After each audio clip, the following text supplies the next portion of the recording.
My mentor in medical school at New York University was Lewis Thomas, who was a very unusual professor of medicine in that he was a poet and philosopher and writer. In the introduction to the textbook of medicine, the main textbook, he wrote in the early 1980s that he thought that the greatest single achievement in science, in this most scientifically productive of centuries, was the recognition of our ignorance, of how little we know, not how much we know, and how much we have to learn and discover. And then he said at the end, sort of in a whimsical manner, I wish there was some medical school in this country that taught a course on medical ignorance, and then somebody that wrote a textbook on it. And we decided in the mid-1980s to take him up on the suggestion, since we thought that medical education was ailing in just this particular characteristic, to focus on what we don't know, since that is most of what medicine is about.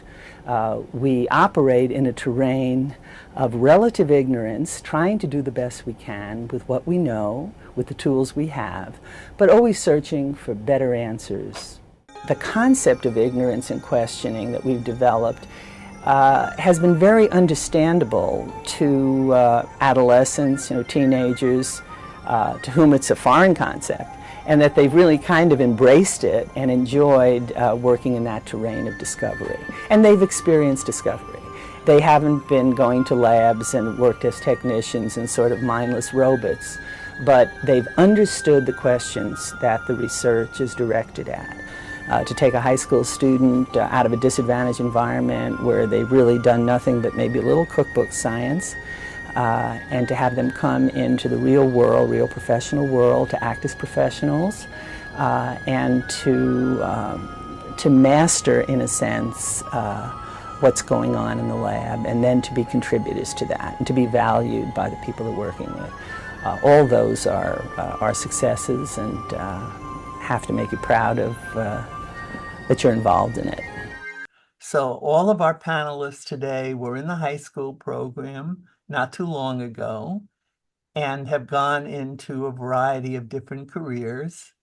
And they're going to tell you very briefly about those careers and leave a lot of time open for questions. So this is your opportunity really to talk about fellow students who were through the program and where they made decisions and how they pursued their careers, how they changed their minds, and so on. Yeah, we're pretty I was going to ask, Go ahead. what do you think SIMI helped you with the most throughout your career? Yeah, I can go ahead and start. I think what Simi helped me out with the most, being as Leilani is also from Douglas, is that we don't get a lot of experience, at least it wasn't my case, when it comes to, being in the laboratory. What does it mean to be in research? And basically, how do you propel the scientific world forward? So getting that exposure that other schools may touch upon, and even having the opportunity to publicize some of that research and being part of it was something that helped me out tremendously when it came to applying to out-of-state schools, and also getting my mind more so not well acclimated, but sort of like opening a door for. I agree with Luis. I feel like the SIMI program really let me see myself as a scientist, and before SIMI I didn't know what the path to becoming a scientist even looked like. And I really appreciate the program and its mission to bring underrepresented students into science. And coming from Sunnyside, we don't get a lot of program exposure like that. And I feel like it's really propelled me into what I want to do. And yeah, I just really appreciate the program and its mission. The central experience of the Summer Institute on Medical Ignorance is the full-time research activity, which takes place in all of the departments and components of the Health Sciences Center. So the student is doing full-time research either in a laboratory, for instance, studying the molecular basis of how blood vessels form, or working in a clinic where they're studying the effects of certain drugs in manic depression and psychiatry, or working in the field looking at environmental exposures. So they could be working in a lot of different contexts, a lot of different mentors, a lot of different departments, but they're focusing on a set of questions that they come to realize as they're studying and how those questions are being addressed by the scientists. And then at the end of the summer, they present their work, usually a PowerPoint presentation, which for most of these students would have been thought unthinkable. And in a very short time, they tell us the questions they began with, what they did, what the science dealt with, and the questions they ended with. And this is very important that they end with questions. These are not the teachers asking questions, although they can certainly incorporate that as an important component.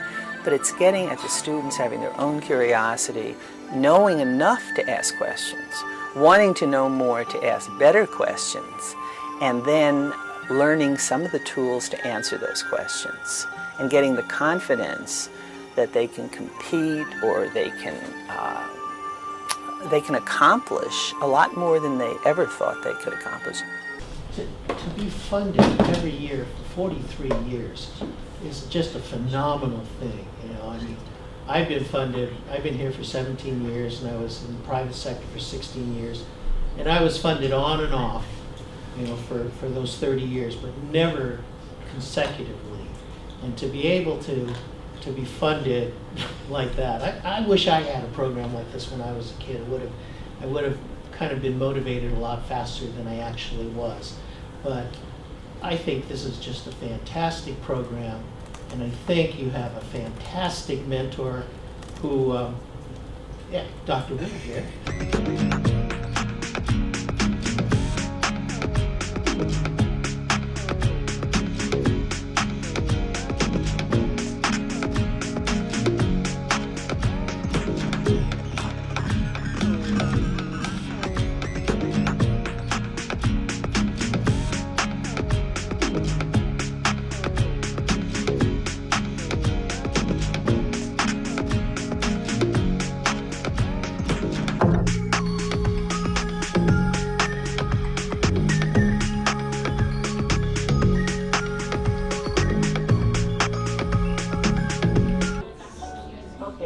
I want to welcome you to the 37th graduation of the SIMI class of 2024.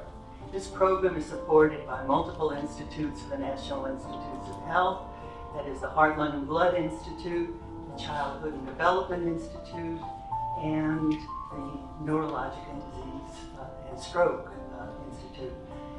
As of today, we will have graduated 824 students from the high school program, another 180 or so from the undergraduate program, and about 1,200 from the medical student program, all supported by the National Institutes of Health.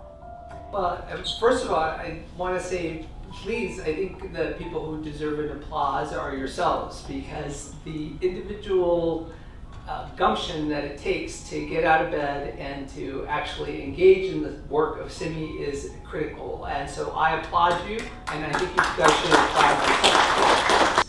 I'm very proud to have been a work product of the Medical Student Research Program here at the University of Arizona College of Medicine, even before there was a Medical Student Research Program.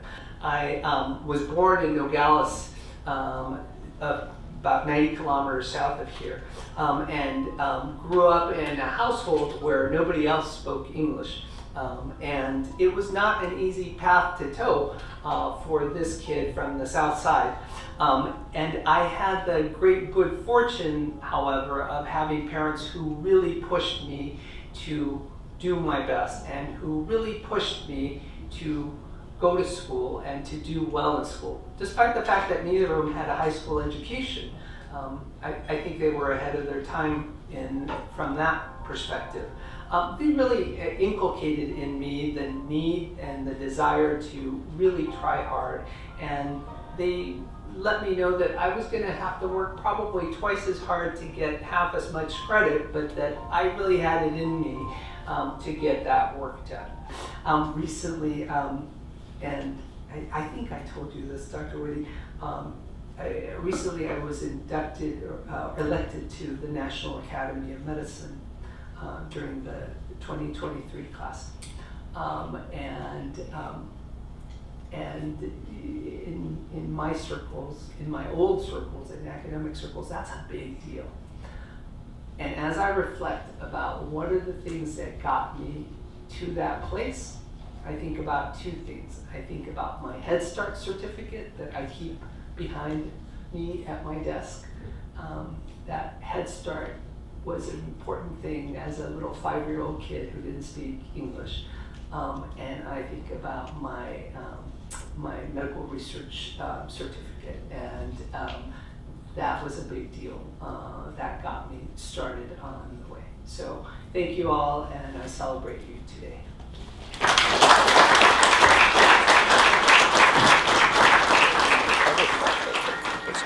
And participation is not just with the hands. Hands-on is part of participation in science, but it's brain-on. That is really engaged, really understanding what you're doing and being at the cutting edge, understanding what the Human Genome Project is, understanding what the stem cell controversy is, understanding the engineering of artificial heart, and understanding our limitations in taking care of patients. So they can understand what medicine is about, what health sciences are about, and what science is about. I mean, and this not only gives them opportunities for careers, gives them inspiration to get more education, but I think it ultimately can improve the health of the public as well.